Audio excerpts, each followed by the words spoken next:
Welcome back to my film and TV channel. You're all staying safe and well. We're going over to Netflix today for a new action thriller. Yes, always like a good action thriller. We'll talk about whether this is or not. It's written and directed by Gareth Evans, so he's got a bit of a pedigree, hasn't he, of course.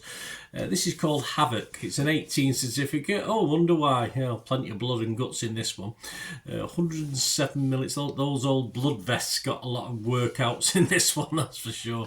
107 minutes. Yeah, probably 10 or 15 minutes too long, but not overly too bad. Tagline for this one: no law, only disorder. That's probably quite right. It stars amongst many others: Tom Hardy, Jesse Lee, Justin Cornwell, Colin Hulston, Louis Guzman, Yan, Timothy Oliphant, and Forrest Whitaker. Yeah, I've not seen Forrest for a long time. Run, Forrest, run. Anyway, Walker is a bruised detective. This is what it's about: fighting his way through the criminal underworld, threatening to engulf his entire city in the aftermath of a drug deal gone wrong. Walker finds himself with a number of factions on his tail, yes, not just his wife or ex-wife or estranged wife, a vengeful crime syndicate, a crooked politician, and his fellow cops as well. Who needs enemies with friends like that? When attempting to rescue the politician's estranged son, whose involvement in a drug deal starts to unravel a deep web of corruption and conspiracy. It's not overly confusing, guys. Don't get too worried. Just go with the flow. It all explains itself as time goes on. And this is a co-production between the USA and the UK. There you go. Hands across the pond and all that. This is released by Netflix on April the 25th, 2025. I'm reviewing this on April the 26th, 2025. So I sort of got to watch it fairly quickly. I mean, sometimes the title suits a film perfectly, and Havoc is spot on for this, well, let's face it, a bloody action thriller, and it's spot on in a good and bad way. It's not totally convincing. Tom Hardy's always an interesting lead, I find. I've watched him in something else recently. It just eludes me what it was.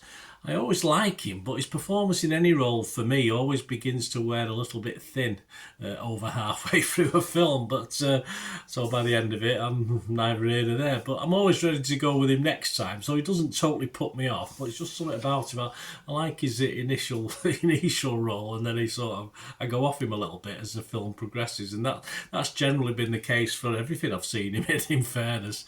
Forrest Whitaker, of course, is always a must-watch. A little bit corny in this, but I wanted perhaps a bit more of him being corny. I can live with that. And generally, it's not a bad cast of characters and actors. It's all about the action, this film, no, generally. But Jesse Lee is one I'd like to see more of. I think she does a really good job in this. I think I've probably seen her before, but not in too much.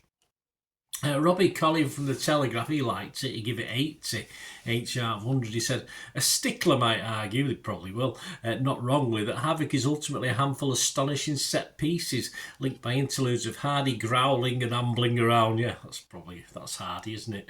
But as Howard Hawks once pointed out, flipping heck, gone back in time here, mate, all a good movie needs is 3 great scenes and no bad ones. Yeah, I think probably it's not too far off with that one. I really like good stories, you know. If you watch any of my vlogs or you've watched my things, this is a little bit formulaic in what happens, but at least it sort of all makes sense. As I say, it might be a bit confusing at first, but the action sequences tie things together nicely. And action sequences are something I can normally take or leave in films, to be honest with you. I don't mind the odd one or two, but there are a few in this, but they're all pretty well choreographed, plenty of blood, as I said, and I sort of enjoyed them in this, and it sort of kept it flowing nicely. I did not enjoy them, which is rare for me. Beth Webb from Empire magazine liked it as well. She scored it 80. She said, unsurprisingly, Havoc is at its best when we're plunged into the wall-to-wall carnage. It may not be for the faint-hearted, but this fist-flinging fever dream sees Evans back near the top of his game. Yeah, I think Evans' he's doing, I think there's a rework of Raid coming out, isn't there? Very soon.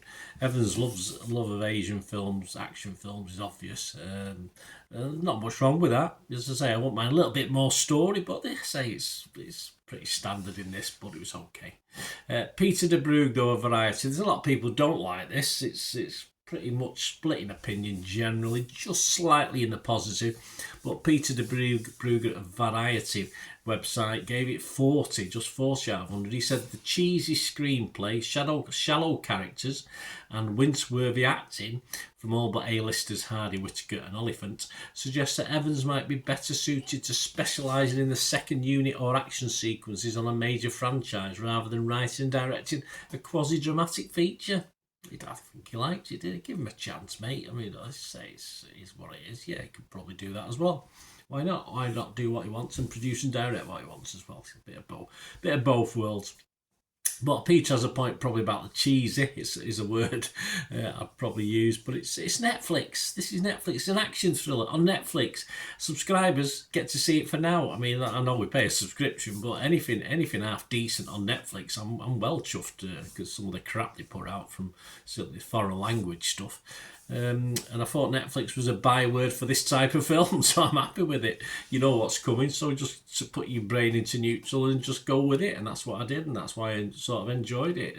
Not fantastically, but it was worth the watch.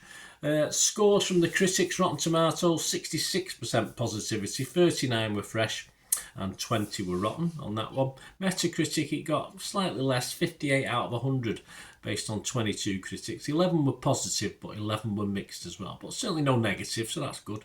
The public, Joe Public, where it all matters. Metacritic users 6.4, that's okay. Rotten Tomatoes users 3.1, so just slightly. It was only a 50% positivity on that though, but it did get higher scores from the guys that were positive. Internet Movie Database, you always have a quick look at that, don't we? 6,300 scores and reviews as I'm recording this. And it's getting a 6.1. I'd imagine this hovering around the 6 mark now for its lifetime on Internet Movie Database for what it is. Personally, yes, I did rate it fresh on Rotten Tomatoes, probably about 55, 45 fresh. So yeah, I'm going to go fresh on it. Positive on Metacritic. Yeah, I couldn't be mixed on it. Sort of again 55, 45 into the positive, and I'll give it just my watchable score because as I said, it's could have been a better story, but it is what it is on the tin. Just it's Havoc. It's just very simple, easy watch. The good guys and the bad guys, and they're probably all bad guys at the end of it. So might be the odd good girl, but there you go. Anyway, I'll give this a 6 out of 10, which is my watchable score. And it is what it is. Don't expect too much, guys, and you should like it. Let me know your thoughts, guys. Let me know your comments. It's great to hear them.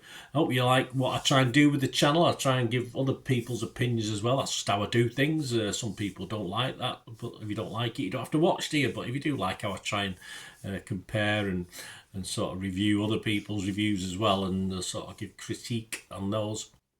If you like my style, please stay watching, press all those buttons, and if you can help support the channel going forward, I'm always happy to accept any help you can give me, and there are ways of doing that. All you have to do is keep watching and listening. Ways to help me out, guys, if you watch the ads, if the ads on this, YouTube ads, that helps in a very little way, but it all helps. Watch the pennies and pounds look after themselves, they say, don't they? Or the pennies or the 10p's look after themselves. But if you watch the ads or follow the links on the ads as well, that's always a nice way to support the channel. If you sort of hang on for it, I've done that. I watched other people's and followed the ads, just something I fancied, which does happen from time to time.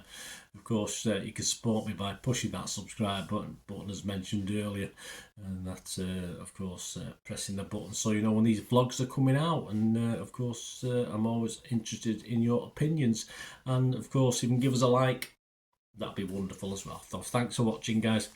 Hopefully I'll join you very, very soon with something else. Until we meet again, I'll never ask one thing, don't I? Please stay safe, everyone. Bye for now.